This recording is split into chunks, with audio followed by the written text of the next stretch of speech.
Howdy, jumpa lagi bersama saya di channel Novel Mekanik. Kali ini saya kedatangan motor XTM 34 atau bodinya berkode XTM 34. Knalpotnya ada dua ya, knalpot double.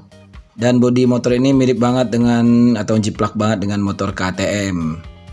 Motor ini kendalanya katanya tidak ada tenaga, walaupun digas mentok sekalipun tenaganya nggak ada, alias lemot ngeden. Dan kita akan upgrade karena ini masih standar semua. Barang-barangnya udah ada, udah ready. Nanti kita lihat hasilnya bagaimana setelah motor ini di upgrade. Sekarang kita akan coba tes dulu motor ini sebelum di upgrade.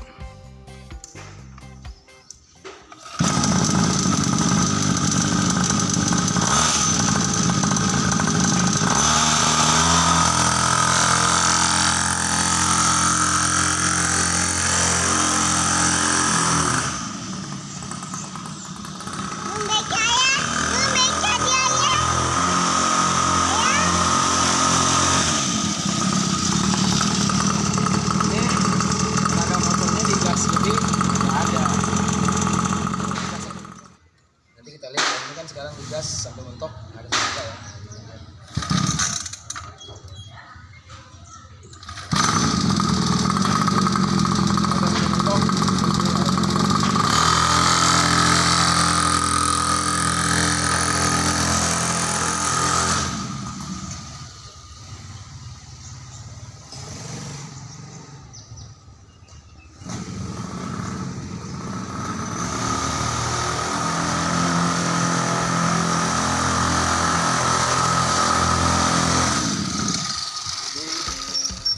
Jadi mesinnya mentok aja RPM-nya segitu, mungkin sekitar 1000 sampai 1500 aja udah mentok segitu. Jadi nggak bisa naik lagi RPM-nya. Nanti motor ini akan kita upgrade dan kita tunggu hasilnya seperti apa. Dan yang jelas ini motornya ngeden. Digas sampai mentok begini, RPM-nya nggak mau naik lagi, mungkin sekitar 1500 saja RPM-nya mentoknya. Nah, nanti kita lihat setelah di upgrade hasilnya seperti apa. Terus ikutin video ini sampai akhir.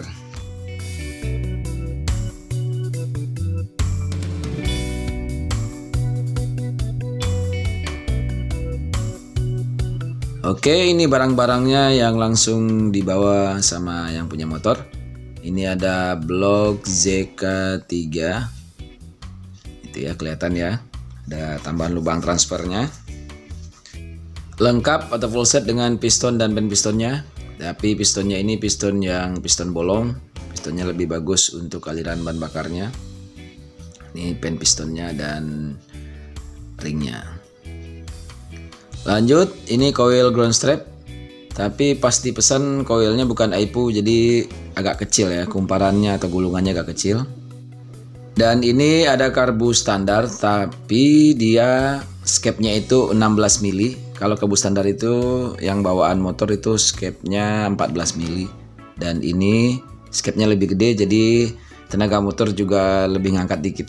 Harganya di online ini sekitar 120 sampai 130 ribuan. Dan pastinya kopling set anti lemot anti ngeden dari saya. Ini mangkuknya belum saya keluarin. Ini akan kita pasang di motor ini.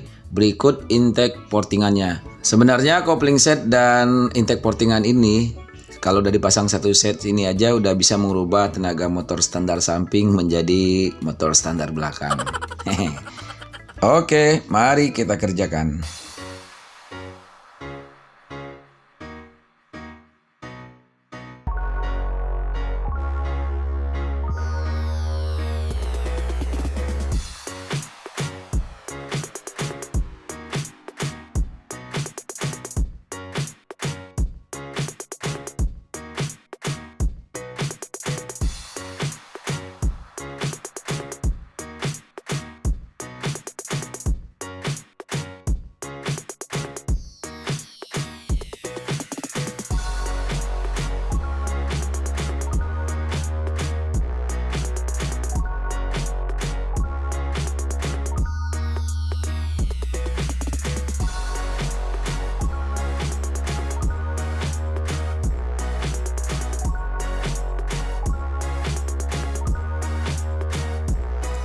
Nah, kembali saya ulangi lagi cara mengganti koil yang simple. Jadi kabel kontak ini, kabel switch off yang terhubung ke kontak atau ke engine stop. Nah, yang hitam ini, yang kecil ini nggak usah dilepas dari motor ya. Nah, gini, seperti ini aja. Nah, yang dilepas itu di koil yang barunya. Nah, ini dilepas aja. Kecuali yang di motornya udah nggak berfungsi atau agak jelek, baru bikin ulang lagi nggak apa-apa. Tapi kalau untuk motor standar hanya dilepas kabel yang di koil yang baru aja seperti ini. Nah, untuk koil ground strap, kabel yang kayak gini ya, yang hitam sama merahnya itu yang dilepas. Jadi sisa kabel yang ada ringnya ini nih. Nah, kabel yang ada ringnya ini aja yang sisa, sama kabel busi lah pasti ya. Nah, seperti ini. Tinggal kita sambungin kabel yang tadi bekas dari motor ke koil. Oke, lanjut kita bongkar bloknya. Itu koilnya hanya untuk gambaran ya, koilnya nanti dipasang setelah bloknya diganti.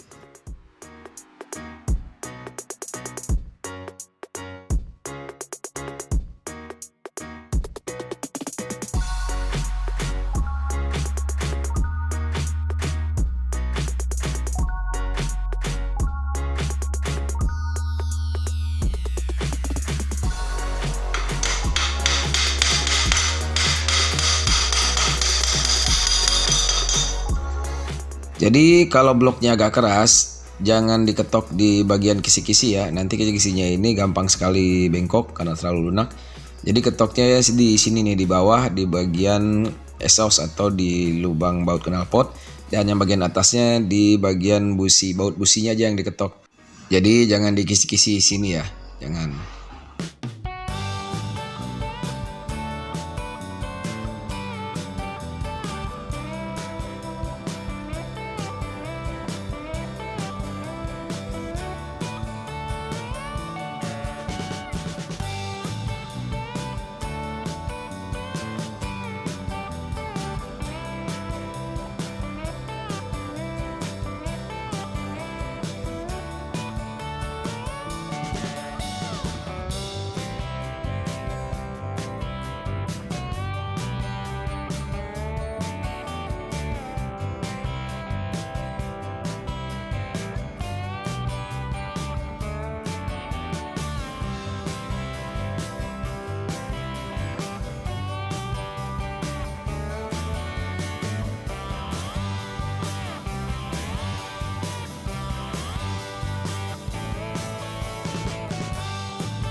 Lanjut kita bongkar koplingnya.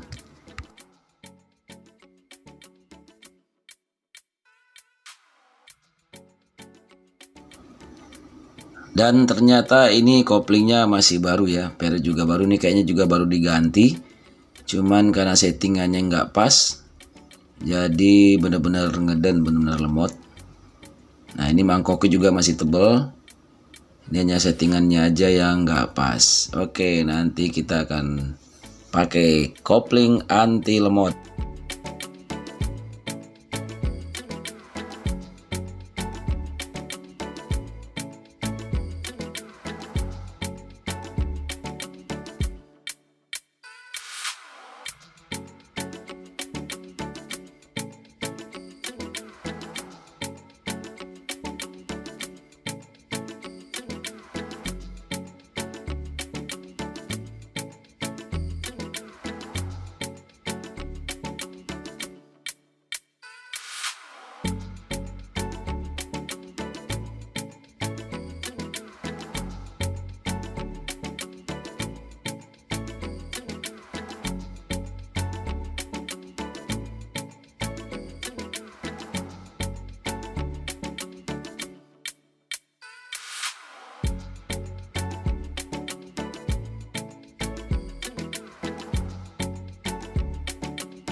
Ini blok ZK3-nya kurang rapi ya, jadi di exhaustnya juga agak menyempit. Jadi kita akan coba porting ulang sedikit untuk exhaustnya di blok ZK3 ini.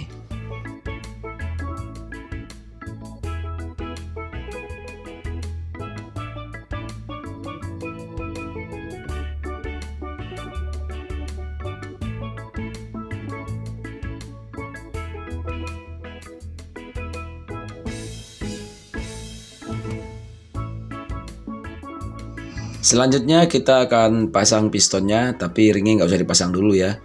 Ini untuk mengukur tinggi lubang transfer blok dan lubang exhaust. Jadi nanti setelah pistonnya dipasang, kita bisa lihat kita intip dari lubang exhaust ketinggiannya ada pas apa belum.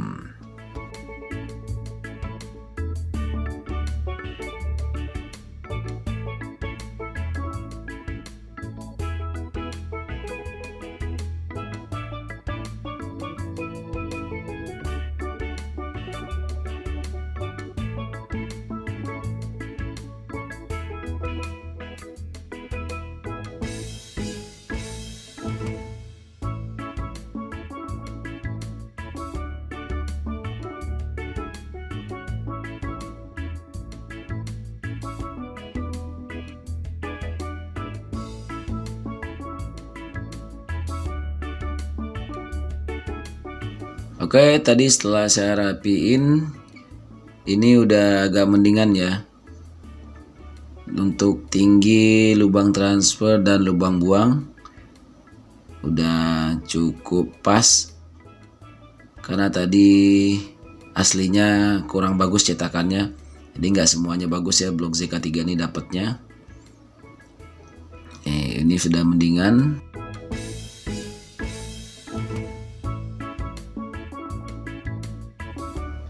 Oke, lanjut kita pasang.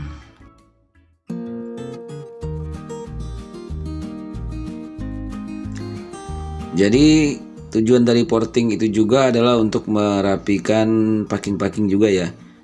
Karena packing ini juga bisa menghalangi jalur atau lancarnya bahan bakar sampai ke ruang bakar.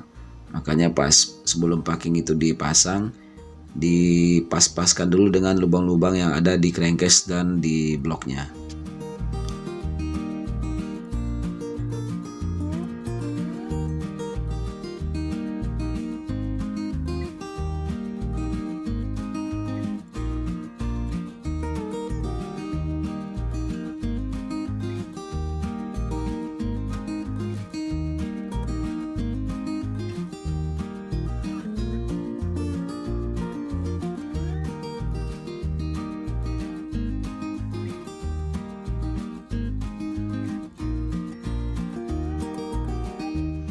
Nah, ini intake yang udah di porting. Kita akan bikin ini dulu packingnya, karena packing set itu untuk intake yang bagian dalam kadang nggak ada ya, jadi dia ada untuk intake bagian luar. Nah, seperti ini. Ini tinggal kita potong bagian dalamnya, kita pasin dengan intake bagian dalam.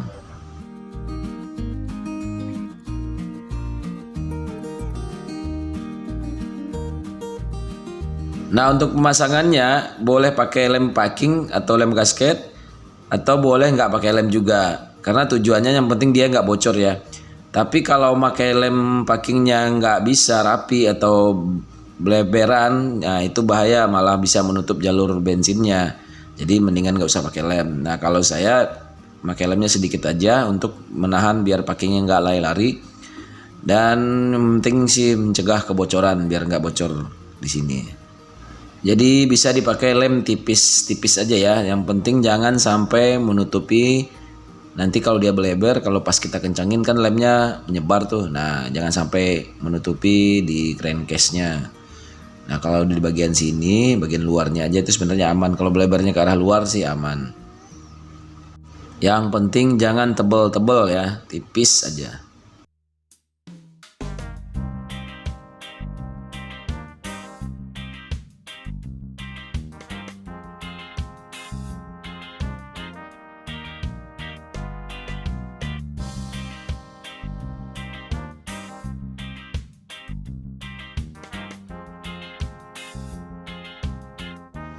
Nah, perbedaan antara karbu standar yang 14 mili dengan karbu standar yang 16 mili itu di escape throttle-nya. Nah, ini yang sebelah kiri saya yang standar dan yang kanan ini yang 16 mili. Jadi berbeda dikit ya besarnya ya, gedenya. Jadi aliran bensin lebih besar masuknya. Untuk venturinya sebenarnya sama 14 mili. Tapi untuk di escape-nya ini lebih besar.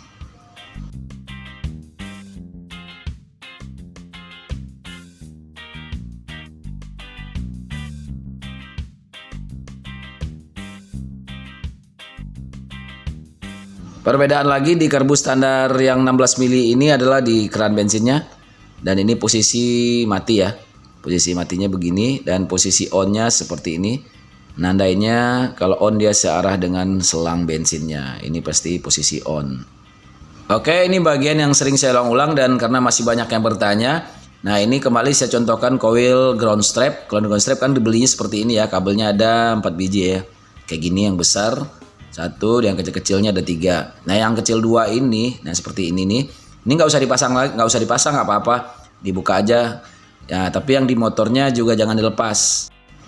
Jadi kabel yang 2 ini fungsinya kan hanya untuk switch off dan kunci kontak. Jadi satu kunci kontak, satunya ke switch off. Jadi yang di motor itu yang 2 itu nggak usah dilepas.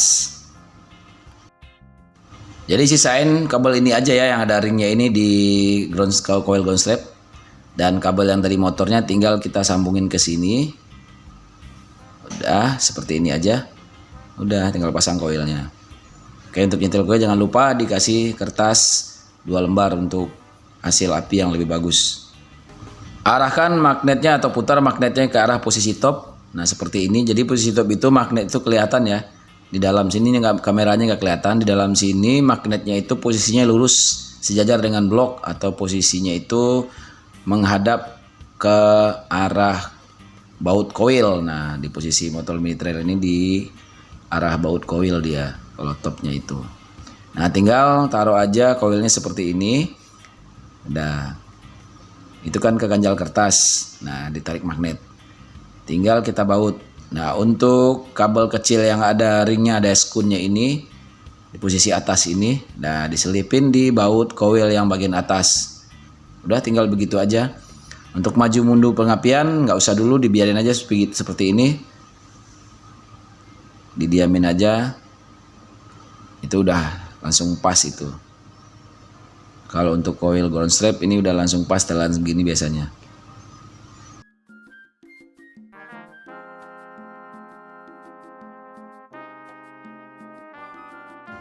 Cabut kertasnya. Lalu dites, diputar magnetnya nyangkut apa enggak. Nah, ini kan udah aman ya, nggak nyangkut ya. Jadi ini udah paling pas nih setelan begini.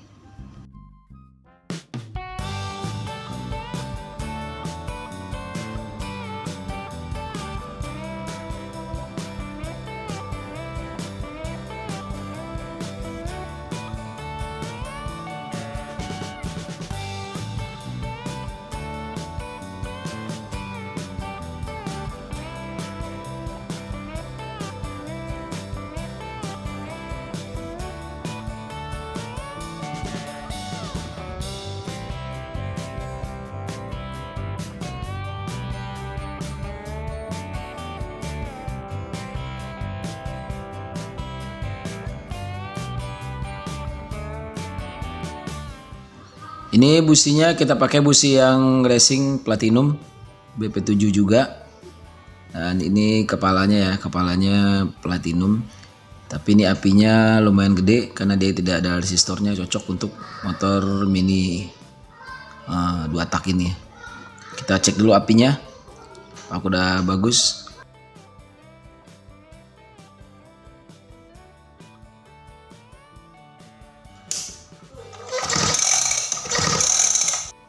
Oke, apinya kelihatan cukup bagus. Nah, teman sayang di kamera saya nggak terlalu nangkap ya apinya karena kurang fokus kameranya.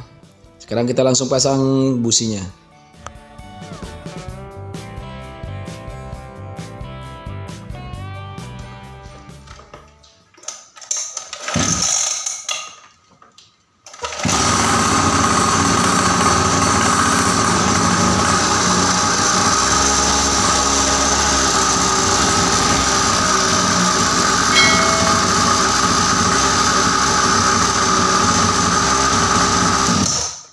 Oke, motornya udah nyala. Yang penting settingan pengapian udah beres.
Proses selanjutnya yaitu mengganti mangkok kopling, dan proses ini butuh teknik dan kesabaran untuk yang baru mencoba untuk membuka mangkok kopling. Pertama-tama kita harus buka dulu gearnya, karena kita akan membuka gearboxnya untuk menahan di gigi belakang mangkok kopling.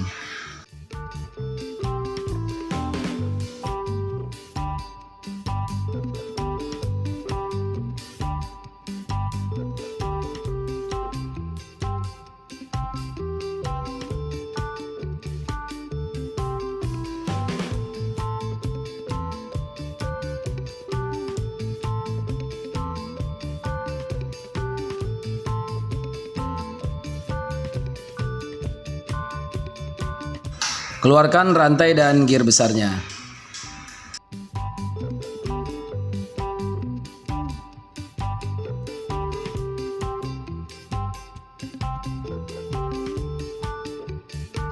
Lalu selipkan baut atau sekrup yang bisa nyangkut ya di belakang gear sini. Arahnya seperti ini di bagian atas. Nah, tinggal kita balik.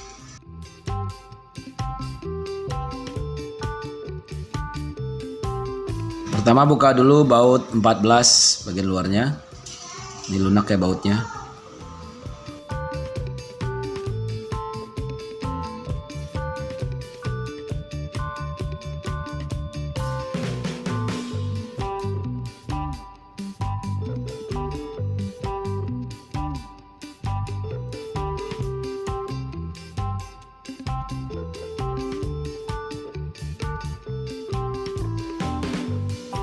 Putar mangkoknya searah putar atau membuka baut biasa atau berlawanan dengan jarum jam. Dan ini emang sedikit butuh kesabaran ya, karena alatnya sendiri juga nggak ada yang jual alat seperti ini untuk membukanya. Kalau saya hanya menggunakan tang dan kunci T, tang lancip dan kunci T. Dan seandainya kalau kita menggunakan penjepit untuk menahan gigi belakang ini, dikhawatirkan giginya bisa rusak atau patah kalau pakai penjepit. Kalau menggunakan baut seperti yang teknik yang saya pakai ini, itu aman ya, nggak pernah kejadian kalau giginya sampai patah. Gigi kecil-kecilnya itu nggak patah. Jadi ini teknik yang paling aman untuk membuka mangkok kopling.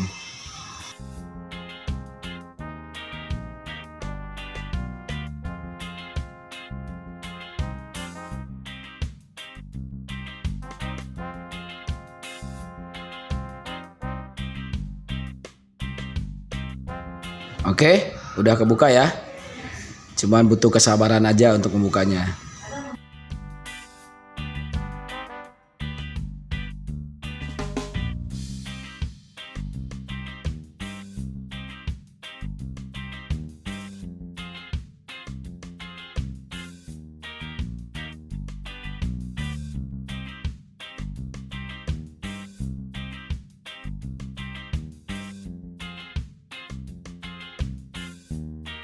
Untuk pemasangan baut ganjalan gigi yang belakang tadi, posisinya sekarang kita balik di sebelah sini. Jadi kebalikan dari tadi proses pembongkaran.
Ini putaran atasnya masih bisa maksimal lagi.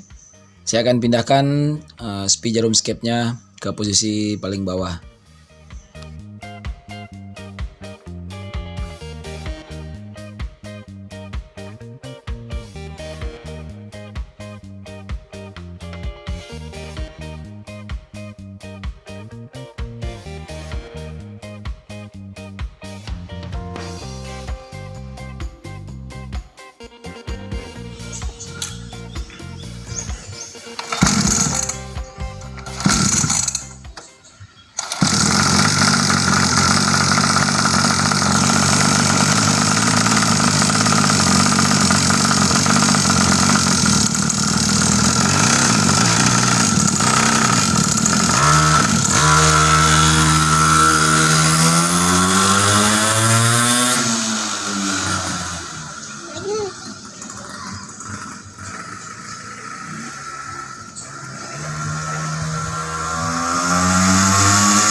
Oke, kelihatan sekali perbedaan antara motornya sebelum di-upgrade dan setelah di-upgrade.